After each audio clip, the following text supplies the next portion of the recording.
क्या देख रही है? हाँ, तेरे च पैसे की 2000 रुपये कमा के लाई ना तू, तेरे च पैसे की दाल। चल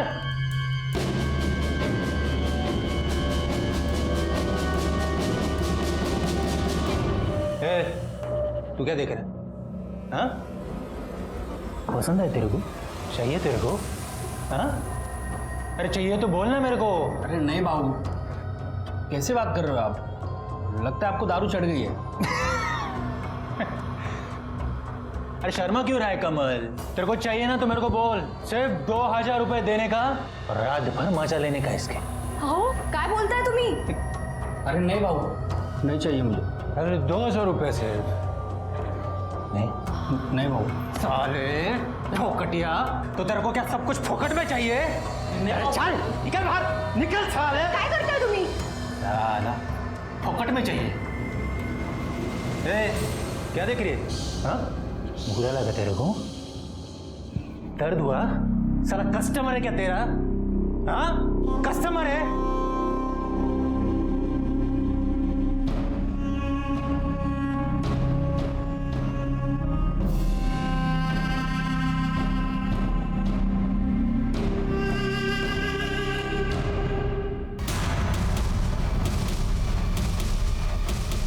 नवीन और गुंजन के रिलेशनशिप से आपको क्या प्रॉब्लम थी? यही कि ना वो हमारी जात का था ना औकात का।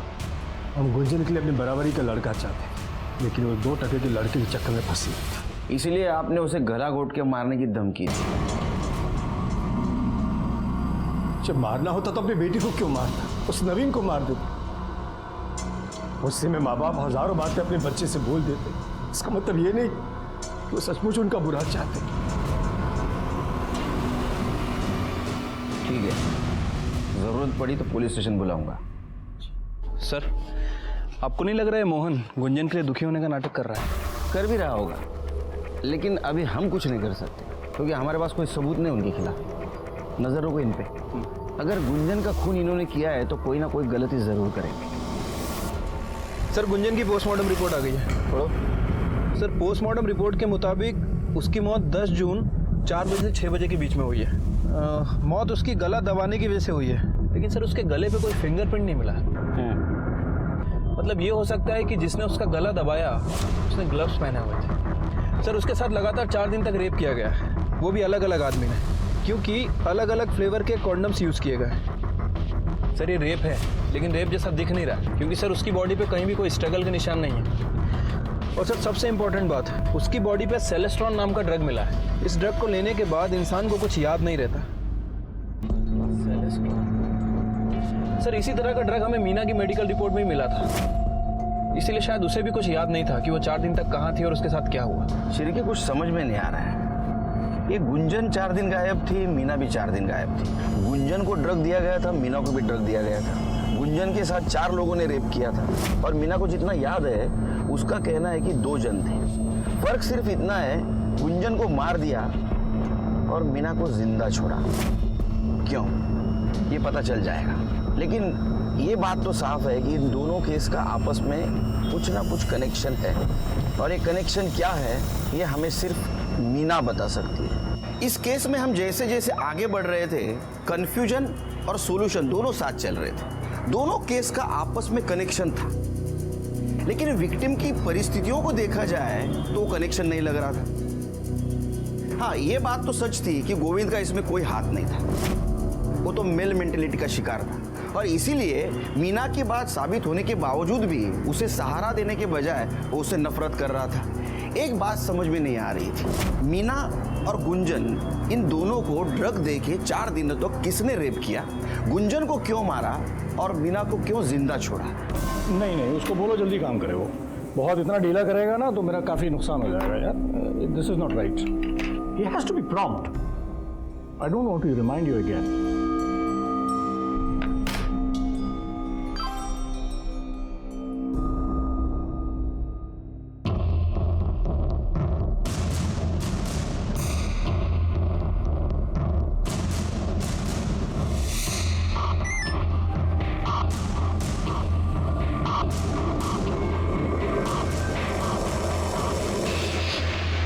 देखिए कोई मेजर प्रॉब्लम नहीं है, बस ये मौसम चेंज हुआ है उसकी वजह से थोड़ा कुछ प्रॉब्लम है। आप चिंता मत करें, सब ठीक हो जाएगा। आप बैठिए। सिस्टर,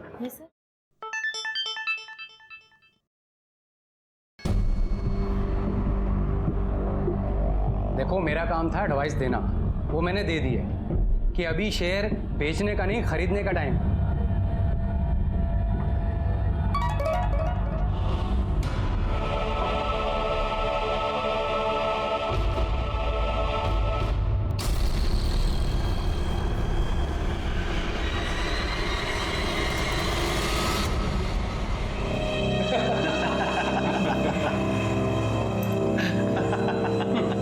अरे भाई कल तो अजीत ने बोली ही 25,000 से शुरू की।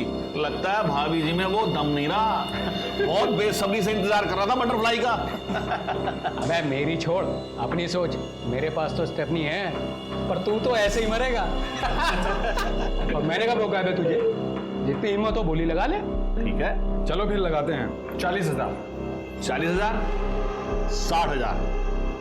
कोई है इससे ऊपर बोलने वाला? बोलो। क्यों राजन भाई, क्या बात है? आजकल धंधा कुछ मंदा चल रहा है, हाँ तो आपने बोली नहीं लगाई। 75,000। चलिए राजन भाई, बटरफ्लाई पे सबसे पहला हक आपका। तो इसी बात पे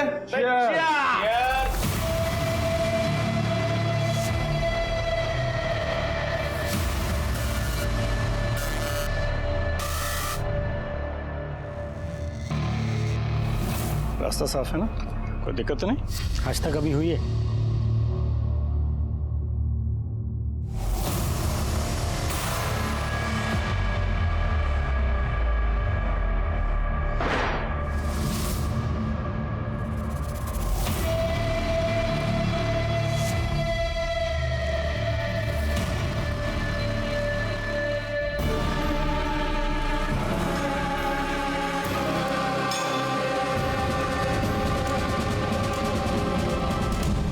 यही वो 4 आदमी थे जो क्लब चलाते थे और मासूम लड़कियों की बोली लगाते थे, उन्हें ड्रग्स देकर रेप करते थे, और इस वजह से इन लड़कियों को कुछ याद नहीं रहता था। मीना को जो धुंधला धुंधला सा याद आ रहा था, उसमें 2 आदमी थे, एक लाल शर्ट पहना हुआ और एक खाकी ड्रेस पहना हुआ। लाल शर्ट तो कोई भी पहन सकता है, लेकिन खाकी वर्दी या तो रिक्शा ड्राइवर, या तो गवर्नमेंट ऑफिस का प्यून,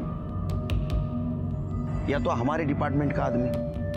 कौन हो सकता है और उसने ऐसा क्यों किया, ये सोच के मेरा सर चकरा रहा था। सर नवीन के बयान के मुताबिक नवीन खड़ा था श्रेयस होटल के पास और गुंजन थी सिविल हॉस्पिटल के पास। नवीन ने गुंजन को कॉल करके जेएम कॉलेज के पीछे बुलाया। जेएम कॉलेज के पीछे मिलते हैं, तुम वहां से और मैं यहाँ से, दोनों आधे घंटे में पहुंच जाएंगे। सर अब सिविल हॉस्पिटल से जेएम कॉलेज के पीछे पहुंचने में लगभग आधा घंटा लगता है, वो भी तब जब खुद का व्हीकल हो, लेकिन गुंजन के पास कोई व्हीकल नहीं है। मतलब गुंजन ने जेएम कॉलेज पहुंचने के लिए किसी ऑटो का इस्तेमाल किया होगा। सर गुंजन के कॉल रिकॉर्ड के हिसाब से गुंजन ने नवीन से 10 मिनट बात की और उसके बाद उसका फ़ोन स्विच ऑफ हो गया। मतलब ये गुंजन जेएम कॉलेज के लिए निकली तो थी, लेकिन वहाँ पहुँची नहीं। कहाँ गई होगी सर? शिरके, इस रूट पे कितने रिक्शा चलते हैं देखो, उनके ड्राइवर कौन है आरटीओ से पता करो, और हाँ इस मीना से क्रॉस वेरीफाई करो, देखो किसी ड्राइवर को पहचान दिए क्या जिसने उसे बंगले तक छोड़ा था, क्योंकि गुंजन और मीना की केस हिस्ट्री ऑलमोस्ट सेम है। ठीक है सर। सर गुंजन का बॉयफ्रेंड नवीन आपसे मिलना चाहता है। बोला, तुम्हें इतने दिनों के बाद याद आया कि गुंजन के मर्डर में उसके फैमिली का हाथ हो सकता है? सर शक तो मुझे पहले से ही था, लेकिन सर उस दिन मुझे ये बात याद ही नहीं आई, वरना सर मैं आपको बता देता। आप लोगों को ये बात समझ में नहीं आती? मेरी लाइफ मेरी है, आपने मेरे फोन को हाथ भी कैसे लगाए? ये मेरी पर्सनल चीज है, आप इसे नहीं छू सकती। तू हमारी इज्जत को मिट्टी में मिलाती रहे और हम तेरा फोन भी नहीं छू सकती। कितनी बार कहा है उस कमीने से दूर आकर, वो हमारी बिरादरी का नहीं है, उसकी तो जात भी हमारी। जात बिरादरी ये सब आपके लिए मायने रखती होगी, ये सब मैं नहीं मानती। मान तो तू भी जाएगी, बस मनवाना पड़ेगा तुझे। मैं क्या छोटी बच्ची हूँ जो आपकी धमकियों से डर जाऊंगी? सर ये सब मुझे गुंजन ने ही फ़ोन पर बताया, और सर कुछ टाइम बाद तो उन्होंने उसका फ़ोन भी छीन लिया गया था। सर बहुत दिन तक हमारी बात नहीं हुई, तो फिर सर मुझसे रहा नहीं गया, और सर मैं हिम्मत जुटा के उससे मिलने उसके घर पर चला गया। चल गया ऐसे। देख आखिरी बार बोल रहा हूँ, दूर रहे उससे, वरना तुझे ही नहीं उसे भी जान से मार डालूंगा। आई बात समझ? चल निकल। मुझे पता है तुम लोग उसे मारते पीटते हो, अंदर रूम में बंद करके रखा तुमने। छोड़ूंगा नहीं मैं तुम्हें, तुम्हारी पुलिस में रिपोर्ट करूंगा मैं। चल निकल। सर वो लोग बहुत पुराने ख्यालों के लोग, वो लोग जात बिरादरी के नाम पर सर कुछ भी कर सकते हैं। सर मुझे पक्का यकीन है कि उन्होंने ही मेरी गुंजन को मारा। नवीन के बयान के मुताबिक ये मामला ऑनर किलिंग का है शिरके। सर मुझे लगता है कि हमें गुंजन की फैमिली से एक बार अपने तरीके से पूछताछ करनी चाहिए। नहीं शिरके, घर वाले का नंबर दे। सर जा रहे हैं ना सर। नंबर दे बोला ना। Sir sorry sir. बाइक तेरा है? हाँ सर। चल निकल। किधर? ये लड़की इधर रुक तू, वो अकेला जा रहे। लेकिन सर अकेला जा बोला ना। ब्लॉक पुलिस चौकी क्या है सर? एक तो इलीगल सैंडविच का धंधा लगाता है, ऊपर से मेरा शहर नहीं देगा। पुलिस को क्या एड़ा समझा तूने? हाँ सर एड़ा उसने नहीं, एड़ा तूने समझा है पुलिस को। चल अभी तेरे ठीक होने का टाइम आ गया। साहब ये इलीगल सैंडविच का क्या लीगल है क्या इलीगल, वो केबिन में बैठ के बात करेंगे। चल साहब। चल चल शिंदे, यहाँ ना चाह। साहब रुको सर। हो गया हो या चल अजून एक चम्मच साखर टाकतो त्यात. लो अरे एनर्जी आएगी तो ते किधर बोलने लगो. लो चाय लो.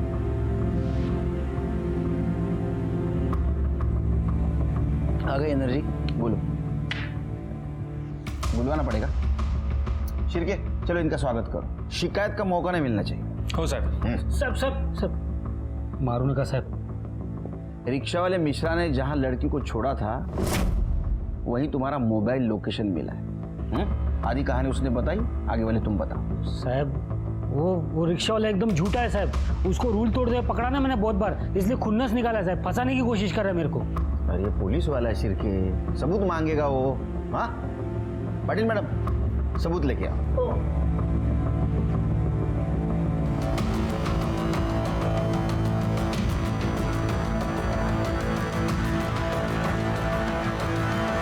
पहचाना? इसने पहचाना तेरे को. तू कबूल कर ना कर, मेरे लिए इतना सबूत काफी है. शिरके इसके खिलाफ ज्यादा से ज्यादा चार्ज लगा. इसके घर वाले भी इसकी शक्ल भूल जाए. साहब इसके ऊपर मैंने जबरदस्ती किया था साहब, लेकिन मैं उसको बंगले पे नहीं लेके गया था साहब. ये लड़की मेरे को खुद बंगले में बेहोशी की हालत में मिली साहब. साहब ये काम मैं अपने लिए नहीं करता हूँ साहब, कुछ बड़े लोग हैं उनके लिए करता हूँ साहब. कुत्रिया हलकट, तूने मेरी जिंदगी बर्बाद कर दी. मैं तेरे को नहीं छोड़ेगी, तेरे को मार डालेगी तेरे को. कुत्रिया मार डालेगी मैं तेरे को. कैसा पुलिस वाला है रे तू? हाँ वो बेहोश थी, कैसे पहचानेगी तेरे को? मैंने अपना नाटक किया और तूने कबूल कर लिया. चल बता अब इसमें कौन कौन शामिल है वो बता. साहब वो बड़े लोग हैं, पैसे वाले लोग हैं साहब. मैं उनके लिए लड़की सप्लाई करने का काम करता था. शिरकी इसके बड़े और पैसे वाले लोगों को लेके आओ इधर. ठीक है सर. डिपार्टमेंटचं नाव खराब करून टाकलं तू.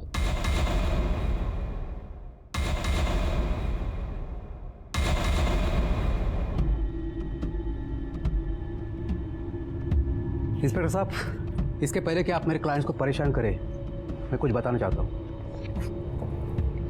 एंटीसिपेटरी बेल के पेपर्स हैं इन चारों के. आपके पास इनके खिलाफ कोई सबूत या गवाह नहीं. ये चारों इनोसेंट है, आप इन्हें परेशान नहीं कर सकते. आपने इन्हें सिर्फ एंटीसिपेटरी बेल के बारे में बताया, ये नहीं बताया पुलिस सबूत कहाँ से भी ढूंढ के निकाल सकती. जल्द मिलेंगे सबूत के साथ. जाइए. शिरके सर इन चारों के कॉल डिटेल्स निकालो और 24 आवर्स इनके ऊपर निगरानी रखो. सर मुझे लगता है कि इस गुंजन मर्डर केस में ये चारों, वो auto driver Mishra, constable Shinde और वो केयरटेकर जगदीश, इनमें से कोई एक इन्वॉल्व है. बस एक बार सबूत हाथ लग जाए सब पता चल जाएगा. मुझे भी जानना है कि गुंजन को मारने का और मीना को जिंदा छोड़ने का क्या मोटिव होगा उसका. सर इन चारों सस्पेक्ट्स के फोन रिकॉर्ड के हिसाब से ये चारों बारी बारी में बंगले में आते थे. लेकिन सर ये देखिए, इनमें से एक बंदा इसकी लोकेशन मिश्रा ऑटो वाले की लोकेशन से मैच करती है. इसका मतलब ये है सर कि जिस दिन मर्डर हुआ ये बंगले में गया और उसके पीछे पीछे मिश्रा ऑटो वाला वहां गया. थोड़ी देर बाद मिश्रा वहां से निकला और सर वहां गया जहां गुंजन की डेड बॉडी मिली. थोड़ी देर के बाद मिश्रा वहां से भी निकल गया और सर ठीक 5 मिनट बाद इस बंदे का फोन एग्जैक्टली उसी लोकेशन पर एक्टिव था। लेकिन मिश्रा ने हमसे बात क्यों छुपाई कि वो मर्डर वाली जगह गया था और मिश्रा के पीछे ये गया? हमारा टारगेट यही है। Let's go.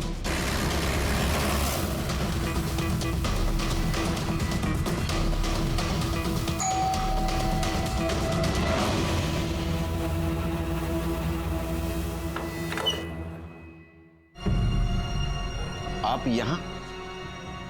ये घर आपका नहीं है? जी नहीं, ये घर मेरे छोटे भाई अजीत का है। कल उसने गुंजन की आत्मा की शांति के लिए हवन रखा था, इसलिए आए थे। पर आप लोग यहाँ? हमने अजीत की आत्मा की शांति के लिए हवन रखा है। बुलाएंगे उसे? कौन है भाई साहब? मैं हूँ केलकर गुरुजी। चले पुलिस स्टेशन, आपकी आत्मा की शांति के लिए हवन रखा है। चलो शुरू करो। सर वो हम 4 दोस्तों का एक ग्रुप है, हमने एक क्लब बनाया हुआ है, उसमें हवलदार शिंदे हमें लड़कियां सप्लाई करता था। जब भी उसे कोई लड़की मिल जाती थी तो वो हमें मैसेज करता था कि बटरफ्लाई हैज़ अराइव्ड। फिर हम चारों दोस्त मिलकर उस लड़की के लिए बोली लगाते थे। जो भी सबसे ज़्यादा बोली लगाता था वो सबसे पहले उस लड़की के साथ मज़े लेता था, और जो सबसे कम बोली लगाता था उसका नंबर सबसे बाद में। तुम्हें वो लड़कियां वो ऑटो ड्राइवर मिश्रा सप्लाई करता था? सर वो लड़कियों को बंगले पे छोड़ जाता था, फिर हम उसे डॉक्टर हरीश की दी हुई ड्रग देते थे। उससे वो लड़की बेहोश हो जाती थी और जब उसे होश आता था तो उसे कुछ याद नहीं रहता था। सर इस बार मेरी बोली सबसे कम थी, इसलिए मेरा नंबर चौथे दिन ही आया। जब मैं वहाँ पहुँचा तो मैंने देखा कि अरे शिंदे ने तो कहा था लड़की है, पर ये तो औरत है। चलो कोई बात नहीं।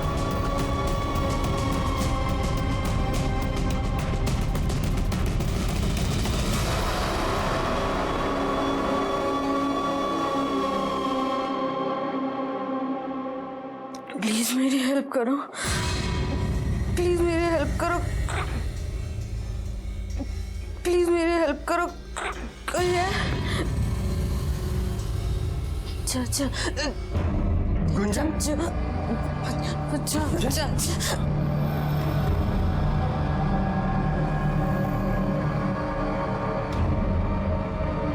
चाचा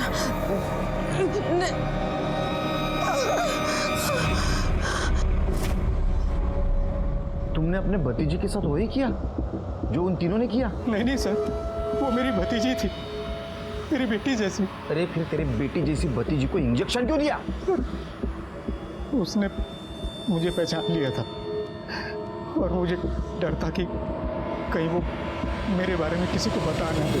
फिर मैंने ऑटो वाले मिश्रा को बुलाया और उसे कहा कि गुंजन को जंगल में कहीं छोड़ आए।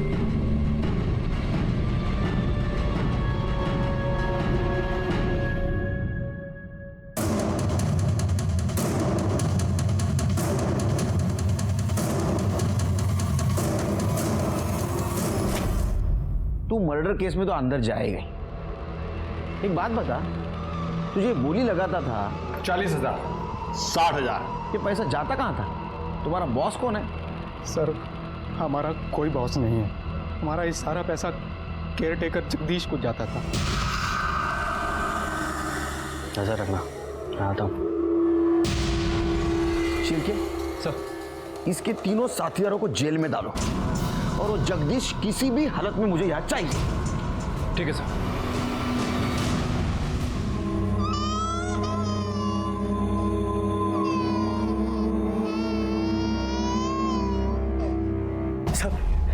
सब बताता हूँ सब। मेरा सेट दुबई में रहता है, 2-4 साल में एक बार ही आता है। मैंने सोचा सर इसका फायदा उठाऊं और पैसे कमा लूं। तुम्हारी इस पैसों की लालच की वजह से कितने मासूम लड़कियों की जिंदगी बर्बाद हुई पता है तुम्हें? अब सड़ो जिंदगी भर जेल में। बहुत बुरा लग रहा है। आजकल अपने सोसाइटी की हालत बहुत खराब होती जा रही है। जानवर और इंसान में का फासला कम होते जा रहा है। इन 4 लोगों ने अपने मजे के लिए न जाने कितनी लड़कियों की जिंदगी बर्बाद की होगी।